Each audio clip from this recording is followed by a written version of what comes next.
I'm Jill Watson, Senior Project Manager for the Great North Care Record, and we have Sergio. Lovely to meet everyone. I mean, it puts everything into perspective. I'm just a technical guy at the end of the day, but this is more than just clinical data, just wandering around the platform, right? This is the purpose. This is why I love what I do, right? And this is why I love helping project people like Jill and everyone in this room as well. I'm a senior team lead. I'm an interface architect for Oracle Health. Okay. So everybody knows what the Great North Care Record is about. We went live March 2020, just before a pandemic. You would think it would have stopped us in our tracks, but it didn't. It was a truly collaborative program with everybody involved in the region, and since we went live, it's just grown and grown and grown.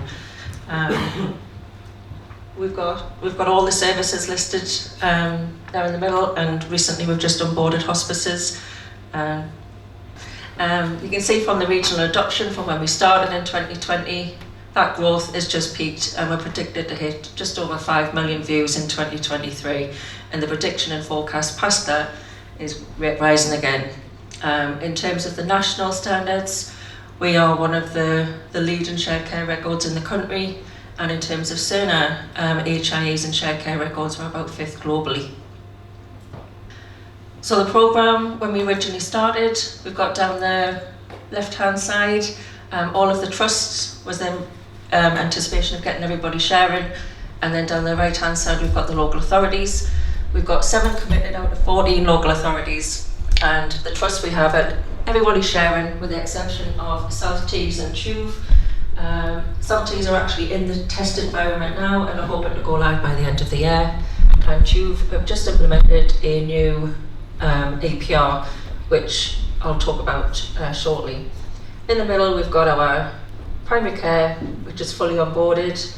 We've got Trust Community Services, which is 100% onboarded. 0 to 19 services across NENC, and we've got Child Health Information Services. As most of you know as well, we've been a bit of a pain in pushing everybody to get their testing done. We're about to go live with our upgrade on the 1st of November. So the latest delivery that we're going to talk about is GP Connect. Some of the changes that we've had with the primary care, particularly TPP, the view of the primary care isn't great, and we've had quite a bit of noise in the centre about how it's looking. So we've decided as a collective to go with GP Connect and go back to them 10 standard reports underneath the GP records. But on top of that, we'll also get structured data. The main benefit of the structured data, obviously all of the data aligns underneath all of the widgets, but it'll also give us consultations from all primary care services as well as documents. We've been working with the end of life and palliative care team. There's a massive need across the region to start publishing end of life care plans, DNA CPRs. So as part of the GP Connect programme, we'll hope to get those onboarded, and then as part of the levelling up, which I'll talk about shortly, we'll get those onboarded from trusts as well. Again, maternity, we've got BudgetNet, which is one of the key priorities for the region. Since maternity is moved to their new system, BudgetNet, primary care and other services don't have access to the data that they need.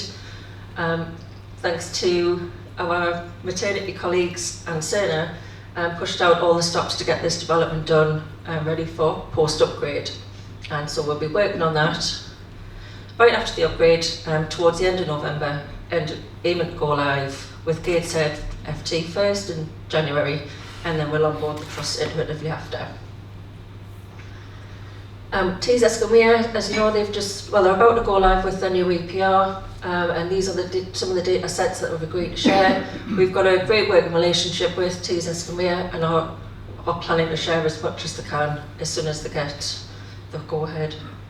Sergio, do you want to add anything? Yes, sure. I mean, we've been supporting GNCR and the project team across the developing of all these APIs. GP Connect has proven to be the most challenging one. around the conformance that needs to be filled in and the documentation for it. Not so much on the architecture and the data that is flowing. When it eventually goes live, you will see that it's very, very similar to what you currently have in terms of the 10 HTML views or the 10 views that you see in the GP reports widget. The good thing about it is that it is normalized across the both suppliers. So both EMIS and TVP will have the same exact views, the same 10 views, which is clearly a big improvement to what you currently have at the moment as Chill Flag. You have a single document with TPP. The structured GP data, again, another challenge that we will work together as well around the documentation and the conformance that is required. Most of the structured GP data entry data is still a first of type, not just for GNCR, but for the entire country that is using GP Connect. For example, documents, we are pretty much working with NHS England to pilot it with GNCR. So GP Connect definitely the one that has the most work put into from all of us. Budgetnet and CVKC2, I have to also give a shout out to, I know they're not in the room, to the suppliers as well for both of these solutions, CleverMed and Civica. Lovely people to work with as well. Everyone working towards the same goal, the same mission, and just makes everything easier. Not much challenges with those two. Significant differences when it comes to the architecture of both. The massive thing that I would like to add on top of this is that we're talking about real-time data on all of these integrations, so you will be able to see the most up-to-date data as soon as you open up the GNCR HA. The good thing is our GP Connect will get out with our patients, so it's not constructed to just ODS codes within our region. And another thing we're pushing for is deceased patient data to support the medical examiners for early next year. The technical capability is there, however there is just some IG queries with NHS England which we hope to get resolved shortly. So after talking about the anticipation of the programme, where we're going, the next stage is levelling up. It's what we've defined as levelling up. We've sent out some surveys to low users to see how we can encourage them to use them, why aren't they using it, and the main thing that comes back is the lack of consistency with data. So what we've done is we've baselined the data against the primary care data, set that, and then have a consistency of standards across the board. So we've got some ticks here, and it is very difficult to get that consistency because each trust is at different levels of data maturity, depending on what the system is. But the good thing is we've got that commitment and that relationship to push it. I mentioned earlier about the documents, so we've got documents on there, and most of the trusts are working to share the DNA CPR, the deciding right documentation as well. The functionality element, I think the Great North Care Record is in a better position. We from the start, for functionality, we insisted that everybody would be accessing it in context. When we started the Great North Care Record, the advice that we had was clinicians haven't got time to sign into different systems, and look, they want it in context so they can view at the time when they need it. So we did that. We only have around 100 portal users, if that, where other shared care records are heavy portal users, but actually the phase of levelling up is to get them off the portal and viewing in context. So we're ahead of the game on that one. The capabilities is the structured data, getting structured data where we can. I guess the good thing is, with the interoperability that we've got, the majority of it is starting to come in structured. There's only the few data where we've got HTML reports, but actually, when working with trusts and suppliers, it's on their roadmap to become structured as well. We've got standards as well. NHS England have recognised the growth of the shared care record, so they're now starting to define standards in line with NHS. So we've got a whole host of standards to review, like cyber security and whatnot, which you would expect, and metrics. So as partial team, we now report up, and that's how we know where we are in terms of benchmarking. We are one of the biggest shared care records in the country, but it's that collaboration as well. So over 42 ICSs Great North Care Record and One London work pretty closely together. One London are massive. They've now, I think, got 4 or 5 HIEs joined into one. But what it means is we share lessons learned, we can piggyback off new integrations. If we don't want to go first, somebody else will go first. But actually, new shared care records coming in find that invaluable, and they often come to Great North Care Record or One London for that advice, which is really great. So the future roadmap or pipeline of work, we regularly get requests of where the Great North Care Record wants to go. I'm not going to go into every bit of information, every bit of sector here, but there is a few things that we're working on. So we've got IAPS integration, we've got some development ongoing between Cerner and Maiden. There's a national push to get the national record locator in, which Cerner are starting to work with as well. And then we've got the care homes, trust expansion, and seamless exchange, which Sergio's going to pick on shortly. And always, we wouldn't be here without you guys. Ambassadors are really important. They share the message between peer to peer, getting case studies and information of how it's helped in the day-to-day is really important. So if anybody does want to become an ambassador, please let us know and we'll sign you up. And I don't know about if anybody's had a chance or looks at the Great North Care Record, but good news is we've refreshed it, it's fresh, clean, and it should be going live next couple of weeks. And so it's going to look like this. All of the information's interactive. What we'll do is we'll start posting all of our newsletters on this when we've got the up-to-date information.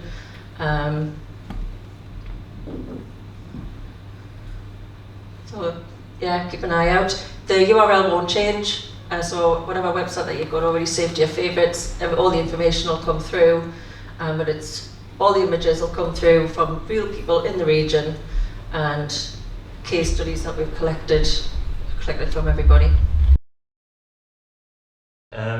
Okay, so I only have two slides, so I won't bother you guys too much with what I'm going to bring. What I'm going to basically talk about is the next level of shared care records and what can we do more to what on top of what we are existed in doing, and pretty much to uncover the true potential of the platform, right? As we are seeing in the map here, we have 42 ICBs currently. I've highlighted there our presence in terms of shared care records, or where you can see the little pins in the map. And on the right, you can see the data that we currently already collate in the platform across all those HIEs. So why is this important? It's important from the perspective that with the intent of connecting the entire nation, it's platforms like the GNCR HIE that will expedite that interoperability, that will provide the linking of all these ICBs on a quick manner, and of course allowing everyone and each one of us, if we are visiting London, for example, and we are receiving some urgent treatment there, our doctor in GNCR will be able to see that data. Same way the doctors in London will be able to access that same data via their day-to-day platforms, right?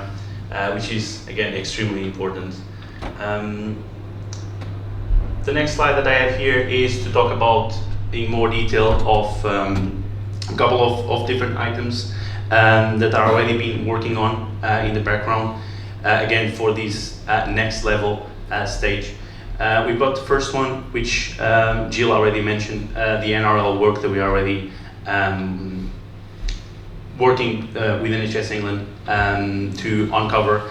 This is something that is not new, it's been there for a while.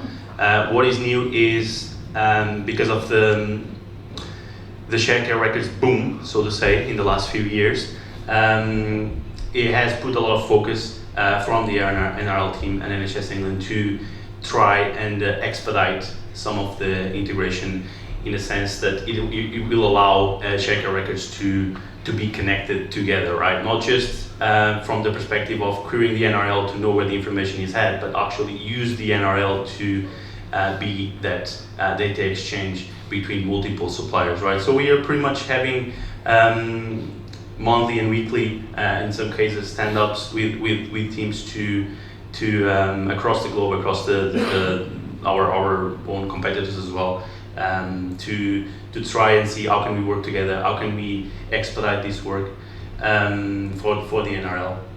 The second one is something that we as Cerner already do for Cerner Millennium. We work closely with the PRSP. PRSP just pretty much, as Jill mentioned, will define a core set of standards for the actual health systems, right? In order to make the user experience the same across different systems, right? It has, again, with the boom of sharecare records recently, it has suffered a lot of attention that is required on that realm, and we are working with GNCR and others on London as well on what can we do to align and help the PRSP as well to clearly define these standards, and where can we actually utilize some of the existing standards in the sharecare records, right? Last but not least, seamless exchange. Seamless exchange will be a new solution that we are working on. It's pretty much you can look at it from the perspective that it's not just about having the data in the platform. In the end of the day, is having the right data and cure the data and have the data accurate, right, at all times. We talk about HTML data, unstructured data, structured data, right? Seamless exchange will focus more on the structured part of the data, right? And curate that data before it's presented to the end users, right? So you can expect some sort of terminology around seamless exchange that will read through different clinical codes and code systems, and instead of you seeing multiple variations of the same thing in the system, you will see a single entry for that specific clinical data that was recorded, right? There's much more to it. There is also the opportunity for us to do the data import onto the EPR, the Cerner Millennium. That's also another functionality of seamless exchange. In terms of how we currently stand with it, seamless exchange is currently live in the US market. Is still in phases of coming into the UK. We're really pushing it to have it in the UK. It's currently a battle between us and Canada, so to say. But we're trying to say it's not a battle. It's kind of like, okay, like, can we both have it, and very hopeful that will happen. And before I show the coffee break slide, any questions that anyone has? Yes. Primary care optometry read access. Usually it's just read only, but we'd obviously like to be able to access it as well. At the moment we don't have access at all. So optometry then like to be able to see